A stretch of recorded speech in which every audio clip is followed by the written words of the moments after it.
Λαογραφική εκπομπή του Συλλόγου Φάρος Ποντίων. Κείμενο και επιμέλεια Στάθη Ευσταθιάδη.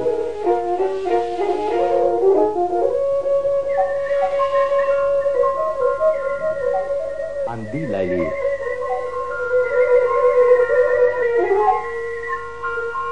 Αναμνήσεις.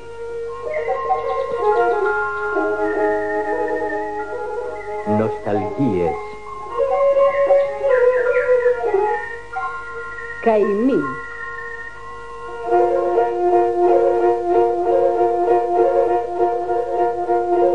Αθάνατη ποντιακή θρύλη και παραδόσεις.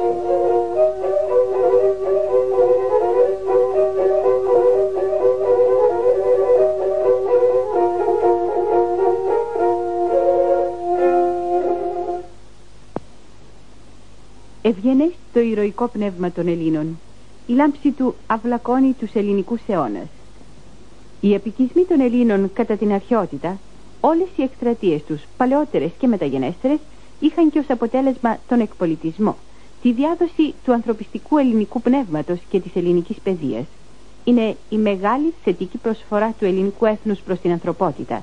Είναι το Άγιον Ναι των Ελλήνων. Αλλά κατά τη διαδρομή των αιώνων το ελληνικό έθνος πέρασε και δύσκολες περιόδους. Απέναντι στους ζηλότυπους αντιπάλους του και σε κάθε είδος σκοτεινή δύναμη στάθηκε υπερήφανο και αγέροχο. Αρνήθηκε να υποταχθεί στη βία. Βροντοφώναξε το όχι στον κάθε κατακτητή και νίκησε πάντοτε. Το όχι των Ποντίων Ακριτών στα νότιο-ανατολικά σύνορα του Βυζαντίου από τον 6ο μέχρι και τον 12ο αιώνα ήταν η πιο ηρωική αντίσταση της υπερήφανης ελληνικής ψυχής. Το μεγαλείο της φανερώνεται μέσα στα ποντιακά ακριτικά τραγούδια. Ο Πόντιος Ακρίτας ζει στα πιο απομακρυσμένα σύνορα του Βυζαντίου. Έχει διπλή αποστολή. Υδροκαμάτης της γης και φρουρός της πατρίδος στα σύνορα.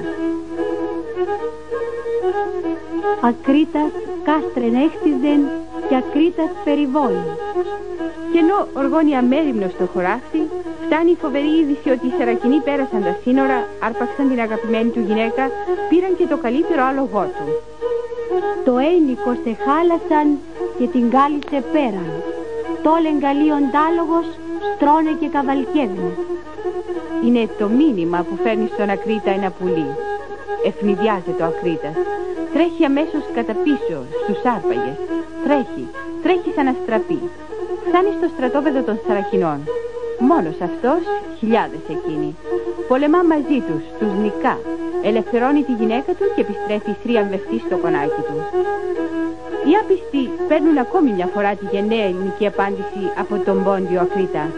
Όχι, δεν θα παραβιάσετε τα ελληνικά σύνορα. Δεν θα μολύνετε τον ελληνικό χώρο, τα όσια και τα ιερά της πατρίδος. Όχι, δεν θα πληγώσετε την καρδιά μου.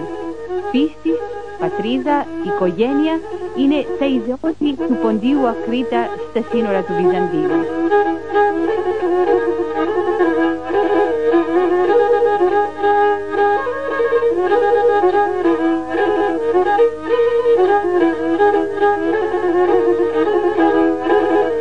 Ακρίτας όντερ και λάμνε στην παραπότα μέραν, στην παραπότα μέραν, έπαιρνε γέρτον και λάμεν την ώρα πέντα βλάκια, την ώρα πέντα βλάκια, έπαιρνε γέρτον και σπέρνε εννέα κόντια σπόρων, εννέα κόντια σπόρων.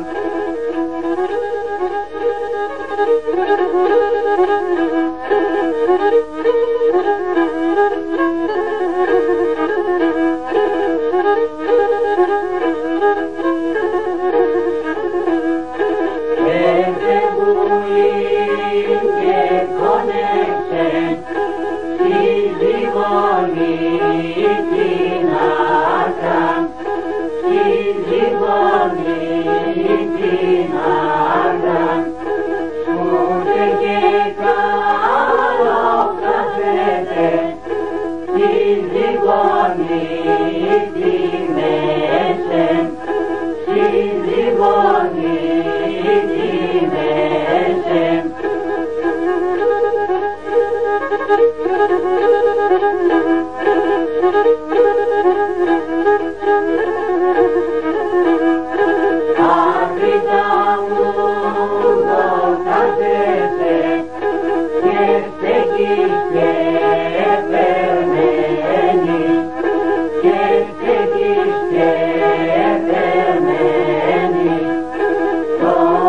σήκωσε χάλασαν και την γαλίσε πέρα, και την γαλίσε πέρα.